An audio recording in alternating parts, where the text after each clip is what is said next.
Hi, this is a brief video on how to conduct a Jewish funeral. And the reason why we want to learn how to conduct a Jewish funeral, or at least have the basics for it, is that in our times there's a lot of unaffiliated people, there's people who don't belong to synagogues, aren't particularly Jewishly connected, and we also have independent minyanim. And so the question is, how do you do Chevra Kadisha within these types of communities and for unaffiliated people? I really didn't understand the need for this until I got connected with the Gamliel Institute in Chicago and learned about the importance of having systems in place when an unaffiliated person or a member of an independent chavura passes away. This is often a responsibility that gets thrown onto rabbis of other communities. And really, if you're interested in seeing independent minyanim and havurot grow, then this is an area where we have to really step up. So it is a mitzvah to comfort the mourners of Zion. That's what a Jewish funeral is about. A Jewish funeral really involves respect for the body, the Jewish traditions that we have around funeral, and comforting the mourner. So those are really the three parts there. So the first part is respect for the body. We wash the body and we wrap it in a shroud, the process of tahara. You have a shomer whose job it is to watch the body before the funeral, and they basically sit there and read psalms. Jewish funeral homes will have a person whose job it is to do that. You can also volunteer and do it as a mitzvah. Then the third part is the comforting of mourners. And this is where the funeral really sort of takes place. So what do you see in a Jewish funeral? Well, you're going to see the rending of garments. You don't really see the garments rended anymore. I've actually never seen that. I've only seen it in movies and things like that. I've seen ribbons being cut and things like that. So there's still a holdover from that tradition. But people don't really cut their neckties anymore or anything like that. But sometimes you see it. So you have to figure out how you want to do that. And really this is up to the nearest relative or life partner of the deceased person who really needs to be able to make that decision. You just need to have an outline for how you're going to provide that. So the actual funeral service, you'll see the rended garments. In terms of what's said, you have Psalm 23. That's "The Lord is my shepherd." You have another poem. It's liturgical poetry called "What is Man?"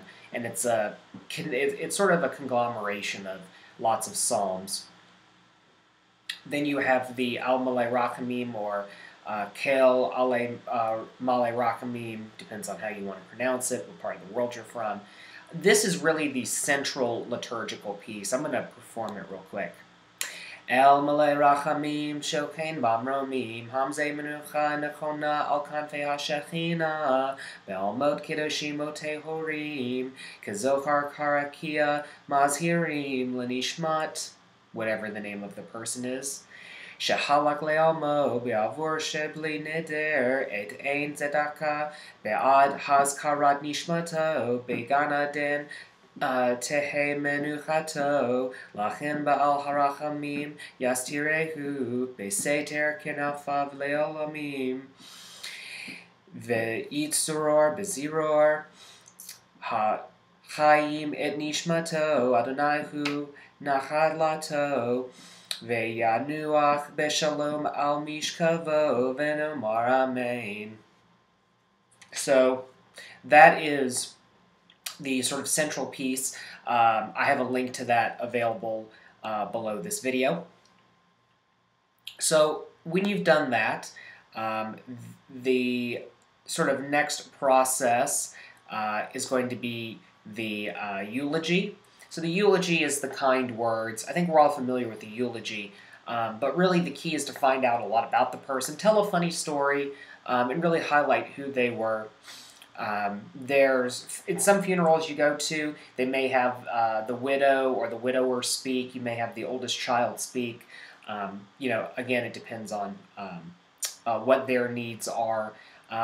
Some people want to have the opportunity to thank people for coming to the funeral. Some people don't. So it really depends, and you have to find out what their comfort level is. So you need to be able to provide that.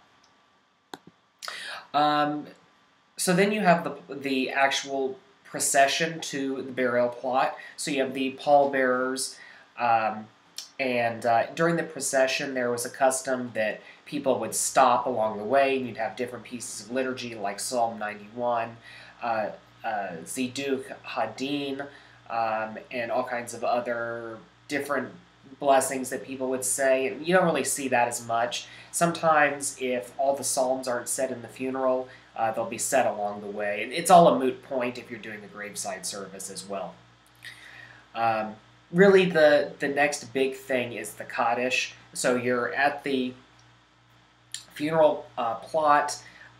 There's a custom of actually pushing the dirt into the grave. Dirt from Israel is sometimes put in.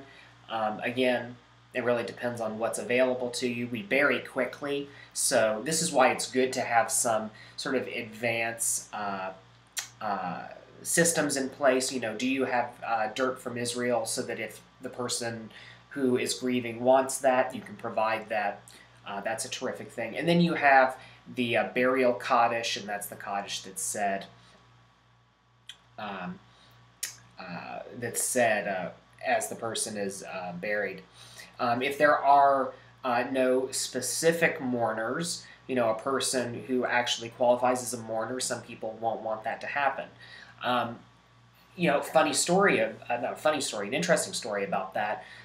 There was a gentleman who had died in our community whose son came, and obviously the son is the mourner. And he was sort of a very liberal Jew, and there were only 9 people there, and he didn't want to say Kaddish because he wanted a 10th person. Now, here's a person that you would think would be very loose about that, and yet he wanted it to be very, very traditional, even though his father wasn't a traditional Jew at all, and he was a very liberal Jew. So, again, it really just depends. But there's, you know, the Kaddish, and sometimes someone will give another brief eulogy, you know, 2 minutes connecting the Torah portion to the process of grieving. Again, it really depends on what the mourner wants. But most important thing is to know Maleh Rachamim, and that you have a Kaddish as well. So, if you have any questions, comments, send me an email, patrick@punktorah.org. I'd love to help you if you need connections in your community. If you know someone who needs help, just let me know. I'm here for you. Thanks.